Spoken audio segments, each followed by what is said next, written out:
Welcome to VKNVN everyone. If you are thinking about relocating and living in Hanoi, Vietnam, there are a plethora of places in which you can stay at.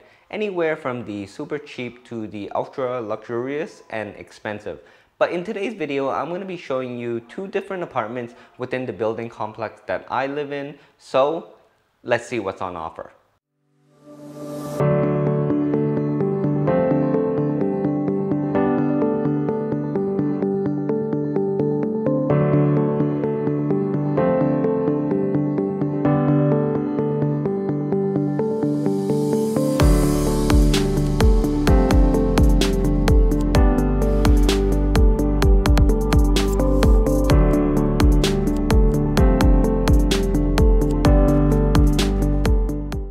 So the first apartment I'm going to be showing you is basically a one-bedroom apartment, and here you can see the living room. It's pretty basic, however I do find it is very cozy and appropriate for a single person. In terms of lighting, there are definitely enough lights to light up your apartment brightly so that you can get a good view of everything. One of the strangest things that I found when I moved to Asia were the actual light switches.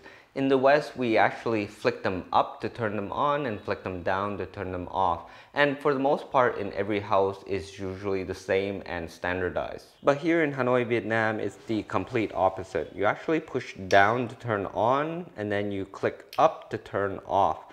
And just to note that this is not standard in every house, so it may be different and not something you are fully accustomed to. In every apartment, you'll have your standard TV. It's nothing really special, but again, it's only one person living in this apartment, and next to the TV, you couldn't live without your Wi-Fi. And up there, you have your combination of air conditioner and heater for the winter. One of the things that I like about these newly modern apartment buildings is that it's more of an open concept design. Therefore, there are no barriers between the living room and kitchen, thus giving you a lot more space. And here we are in the kitchen. It's really not that wide or big, but with food being so cheap in Hanoi, I highly doubt that you're gonna be using it a lot anyways. Standard with every apartment, you should get a kitchen table, and depending on your landlord, you can request a microwave.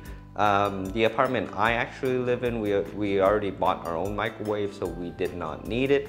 Here we have an electric cooker. Now, you do have a choice in Hanoi. Most of the time, some apartments will come with gas heaters. I prefer the electric heaters because if you do have a gas heater, you will frequently be buying gas canisters, and you know that does take time and money.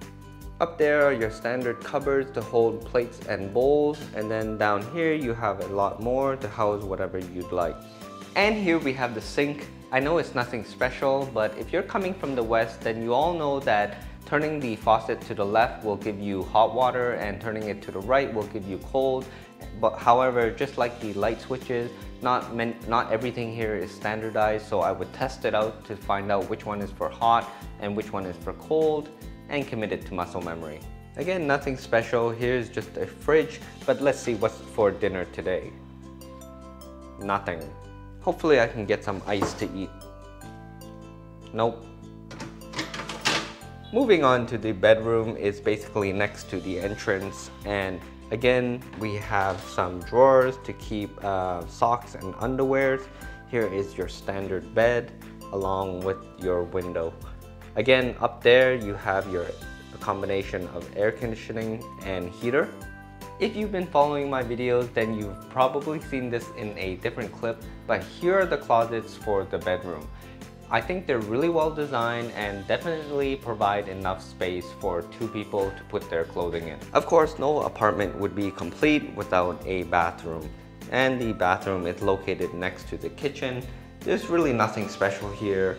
For the most part, I do think the, the equipment used is really modern. We have a nice looking toilet, and we have a separate shower. Some apartments in Hanoi do not have this shower barrier, and if you are looking for a place to live, I would highly recommend searching a place that has something like this, because one of the main problems is that without this shower barrier, the entire floor gets wet, and it can be very inconvenient for putting on clothing, and also dangerous as well. And last but least is the balcony. I only say least because if you live in traditional Vietnamese neighborhoods, most of the time your view is going to be blocked by other buildings. However, it does provide extra storage space, and if you do end up having a washer or dryer, it would most likely go here. So just to recap on this apartment, it is roughly 50 to 55 square meters, and the asking price every month for the rent is about $450 US. In terms of water and electricity, I'll leave that towards the end because that applies to the second apartment that we're going to look at, so let's go there. I almost forgot to mention that when you live in apartment complexes like these, on every floor there are usually 2 apartments, so you'll have a neighbor. Here is a quick glance of the second apartment on the same floor. Basically the same size, just a bit of a different design. So here we are on the 6th floor, and as you can see, this entire apartment takes the full space of the building complex. So this is a 3-bedroom apartment at roughly 120 square meters. One of the cool things about living in a place like this is you actually have the elevator coming directly to your place, so no need to take the stairs. Here we have the living room with a lot more furniture, and I would definitely say it's a lot nicer than the 1-bedroom apartment. But here is one thing I don't like about it. These windows here don't seem too safe, especially if you have kids.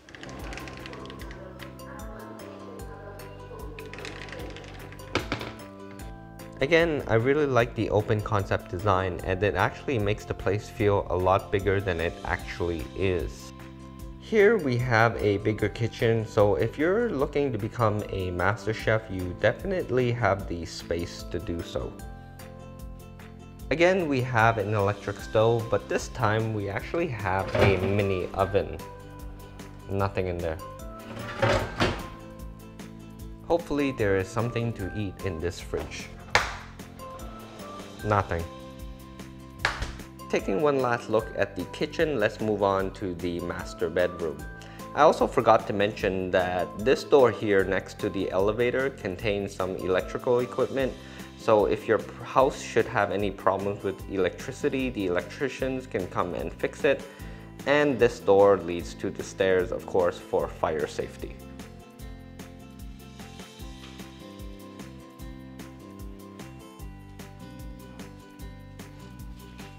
And here we have the master bedroom. One of the things I like about it, it has this window and that window to allow a lot of natural light to come in. Here we have the closet, and next to the closet we have the master bathroom. Again, with this bathroom we have modern equipment and a lot more space. Sorry for the lighting, as there is actually no electricity within this apartment because it's not being occupied at the moment. All this walking is getting me a bit tired, but we're moving on to the second bathroom. And just like the previous apartment, the bathroom is located close to the kitchen. Sometimes you just have to improvise, and here I am using my phone as a light source. Moving on from the second bathroom, we view the second bedroom, and here it is. Again, a lot of natural lighting, and here is the closet. Wow, I actually think this room has more closet space than the master bedroom. Again, nothing really special. Moving on to the third and final bedroom, and depending on your apartment, this apartment only has one balcony and it's located within this room. Again, not much of a view. Sorry, let me turn down the ISO. Yeah, basically that is the view. Another apartment building. Here is your closet space. And then here is your bed. To summarize about this apartment, it is 3 bedrooms at 120 square meters.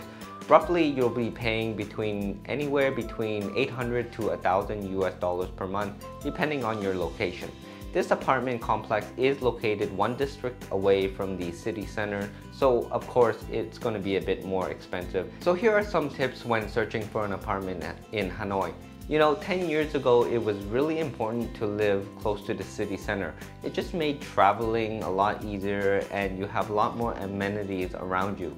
However, 10 years later, fast forward to 2022, I don't find that living close to downtown is as important, as other neighborhoods are developing very quickly and there are a lot of things that you can access within those neighborhoods. This of course will lead to a lower rental cost and you getting a lot more for your money. The second tip is to negotiate in Vietnamese dong. A lot of landlords will charge you in US dollars, and this can pose a problem for later because the exchange rate is always changing, and in some months you can actually pay a higher rate and other months you can pay a lower rate. Either way, it's never consistent, so really do your best to get the rental price in Vietnamese dong. The third thing is to decide whether the apartment that you want to live in is an actual service apartment or a residential apartment. If it is a serviced apartment, most likely your electricity bill will be a bit higher because the landlord who rents out these apartments is actually using it as a source of income, whereas residential apartments, the electricity rate is a lot lower. In addition to that, service apartments usually offer maid service. Whether you want that or not, with my apartment, I decided not to take it because I just like cleaning my own house. So therefore, I can actually negotiate the rental price a bit lower. Speaking about electricity, moving on to water. For this specific apartment, the landlord actually charges 100,000 Vietnamese dong per person per apartment for the heating of water and the usage of it as well. One of the great things about this apartment, because it is so modern, we actually have central heating. So we do not have separate water heaters. So every time we turn on the faucet, just wait a little bit and then hot water comes out. And the final tip is, whatever apartment you are renting from, decide whether you are renting from an actual agency or a big company, or is the actual apartment building owned by one person. This building that I actually live in is owned by one person, and this makes it a lot more convenient because I do not have to deal with the bureaucracy of a big company, and I can call the landlord anytime if something is not right with the apartment. They will send over a serviceman to repair it. In addition, you actually develop a closer relationship with your landlord, and this just makes everything a lot easier. And that concludes my video for today. I hope whatever advice I provided helps you out in search for an apartment, whether it be Hanoi or all of Vietnam. And I'm actually back in my own place, and no, I'm not going to show it to you because it's a complete mess. See you guys in the next video.